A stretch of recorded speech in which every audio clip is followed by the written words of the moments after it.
안녕하세요. 오늘은 참 시원한 가을이 곧 올 것 같은 그런 일요일 아침입니다. 어제는 서울을 다녀왔는데요. 아는 지인분 아버님이 돌아가셔가지고 노원구라는 곳을 다녀왔는데 걷는데도 땀이 흐를 정도로 너무 덥고 습한 그런 토요일이었습니다.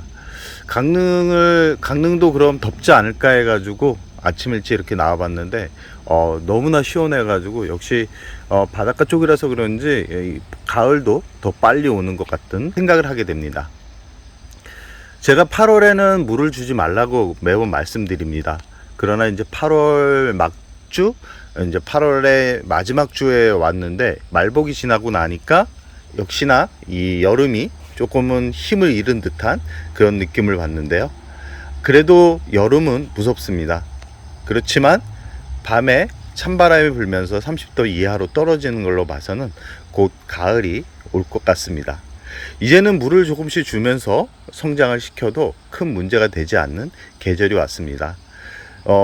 환경에 따라서 물을 주는 그런 시기가 다르듯이 매번 말씀드리지만 참고를 하시기 바랍니다. 제가 사는 강릉 같은 경우는 지금 찬바람이 불 정도로 많이 선선해지고 밤 날씨가 새벽 날씨가 이제는 30도 이하로 떨어지는 그런 일수가 일주일 이상 되기 때문에 물을 줘도 큰 문제가 없이 성장을 할 수 있다라는 말씀을 드리고 싶고요.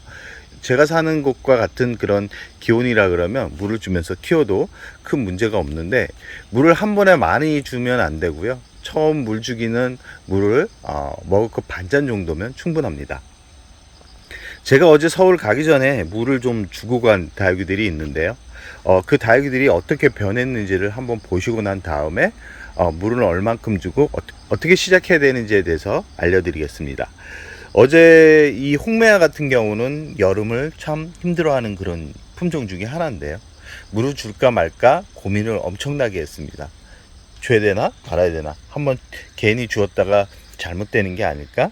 그렇지만 정말 아주 오래된 다육이기 때문에 잘 이겨낼 거라는 것을 알았고, 우선 기온이 30도 이하로 떨어지는 그런 일수가 일주일 정도 된다라는 것을 알았기 때문에 물을 주고 갔는데요. 역시나 보시면 아시겠지만 잎이 통통하면서 전체적으로 물을 끌어올린 듯한 그런 느낌을 받죠. 이렇게 물을 주고 나서 물에 반응하는 다육이들 같은 경우는 이제는 2주마다 물을 줘도 잘 견디는 그런 견딜 수 있다라는 말씀을 드리고 싶고요. 그리고 물을 주고 간 다육이 같은 경우는 레인보우입니다. 레인보우 같은 경우도 보시면 아시겠지만 물을 끌어올리고 있죠. 하엽이 많이 졌습니다. 물을 주지 않아 가지고 정말 쭈글쭈글했던 그런 다육인데 지금 보시면 아시겠지만 하엽을 많이 졌지만 위에 물을 끌어올리는 모습을 볼 수 있고요. 그리고 나서 보시면 아시겠지만 지금 물방울이 맺힌 거는 오늘 줬습니다.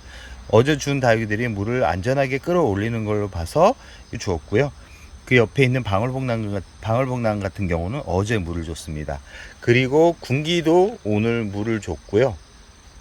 그리고 이 짧은 잎적성 같은 경우도 이 여름을 참 힘들어하는 그런 다육이기 때문에 다른 다육이들의 상태를 보고 나서 물을 주려고 했는데 어제 준 다육이들이 아무런 문제가 없었기 때문에 물을 오늘 줬습니다. 그리고 동미인철화 같은 경우는 어제 줬는데 하루 만에 이렇게 물을 끌어올리는 모습을 또 볼 수 있고요. 이 동미인철화 같은 경우도 참 예쁜 다육이고 국민 다육이지만 참 화려한 다육이기 때문에 한번 관심을 가져보는 것도 좋을 것 같고요. 그리고 후레뉴 같은 경우도 여름을 참 좋아하는 그런 다육인데 물을 좀 굶기면서 키웠습니다. 올해는 이상하게 미인 종류의 다육이들 같은 경우가 이 뜨거운 기온에 화분 속에 수분이 있으면 이 물컹거리는 증상이 더 심해서 물을 주지 않았는데 어제 물을 주고 난 다육이들의 반응 상태가 너무 좋아서 오늘 물을 주게 되었습니다. 전체적으로 후레뉴 같은 경우는 워낙 강인한 다육이기 때문에 다육이를 키우지 못하는 분들 같은 경우는 이 후레뉴는 꼭 한 번은 키워봐야 하는 그런 다육이라고 할 수 있습니다. 이 옆에 있는 춥스 같은 경우도 물을 어제 줬는데 아주 단단합니다. 돌덩입니다. 이 돌덩이처럼 물을 빨리 끌어올리는 그런 다육이 중에 하나이기 때문에 어제 주고 오늘 물의 반응을 또 살펴봤고요. 이 러우 같은 경우는 정말 지저분하죠. 하엽을 정리를 안 했고 물을 굶긴 거를 이렇게 보시면 아시겠죠. 입이 쭈글쭈글 거리죠.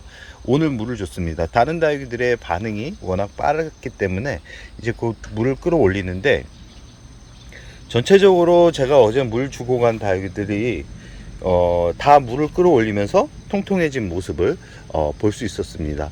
보통 올해는 미인 종류의 다육이들이 물을 주고 나면 물컹거리는 그런 증상들이 많아가지고, 지금 이 아마조네스 같은 경우도 물을 줄까 말까 고민을 했는데 이 물을 끌어올리면서 통통해진 모습을 전체적으로 볼 수 있었습니다. 이렇듯 다육이들이 물을 주고 난 후에 물의 반응을 하루나 이틀 정도 만에 보통 다 찾아옵니다. 뿌리가 건강하다 그러면 아무런 문제 없이 성장을 하는데, 가끔 이 물을 주고 나서 물에 반응을 하지 않는 그런 다육이들이 있습니다. 그런 다육이들 같은 경우는 뿌리가 수면에서 아직 완전하게 깨지 못한 상태거나 아니면 뿌리 상태가 좋지 못한 그런 위치에 와 있다라고 생각을 하시면 됩니다. 이 청목랑 같은 경우도 어제 물을 줬는데 약간 단단하긴 하지만 물을 완전하게 끌어 올리지 못한 그런 느낌을 받는 다육이들 같은 경우도 완전하게 뿌리가 이 잠에서 깨지 못한 상태이기 때문에, 이런 다육이들 같은 경우는 바로 재차 관수를 하기보다는 한 2-3주 정도 지났다가 다시 물을 주는 게 건강하게 뿌리를 자리 잡는 거고요. 2-3주 후에도 뿌리가 물을 끌어올리지 못한다 그러면, 그런 다육이들 같은 경우는 이제는 분갈이를 해주는 게 좋습니다. 한 8월 마지막 주부터 분갈이를 시작해도 되는데요. 이런 다육이들 같은 경우는 뿌리를 좀 많이 손을 대는 게 좋습니다. 많이 손을 대가지고 쇳뿌리를 내려가지고 자리를 잡는 게 이런 다육이들 같은 경우는 더 건강하게 자리를 잡을 수 있는 방법이다 라는 말씀을 드리고 싶고요. 분갈이를 이제 조금씩 준비를 해야 되는데 자재 비용이 많이 올랐습니다. 자재 비용이 많이 올랐기 때문에 예전에는 S라이트나 퓨리라이트 같은 그런 재료를 많이 사용하라 그러는데 그게 비쌉니다. 비싸지만 제가 사용한 바로는 참 좋은 그런 재료이기 때문에 뭐 쓰라 말아라고 이렇게 권하지는 못하지만, 그게 부담스럽다 그러면 마사 비율을 좀 높여 가지고, 이 뿌리가 약한 다육이들 같은 경우는 너무 갑자기 이 상토가 많이 들어가게 되면 줄기가 무르는 경우가 종종 있습니다.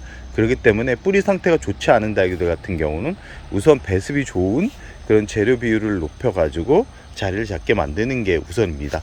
뿌리가 건강해야 물도 영양분도 제대로 받아들입니다. 이 건강하지 못한 뿌리에 아무리 좋은 영양제와 아무리 많은 양의 물을 줘도 성장하지 않고 잎이 작아지면서 더 안 좋은 상황이 될 수 있기 때문에 가장 중요한 거는 뿌리가 안전하게 자리 잡을 수 있게 관리를 하는 게 좋다.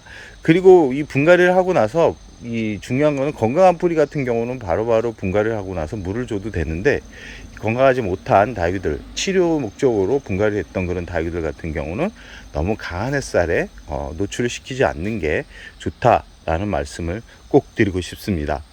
이 말복이 지나고 나서 이 가을이 성큼 다가왔습니다. 이제는 물을 조금씩 주면서 성장을 시켜도 큰 문제가 없는 그런 시기가 왔다라는 말씀을 드리고 싶고요. 보통 그 시기를 잡는 게 일기예보를 봐서 저녁 기온이 30도 이하로 떨어지는 일수가 5일 이상이다 그러면 물을 조금씩 주라는 말씀을 드리고 싶습니다. 그럼 오늘의 영상을 여기서 마무리할까 합니다.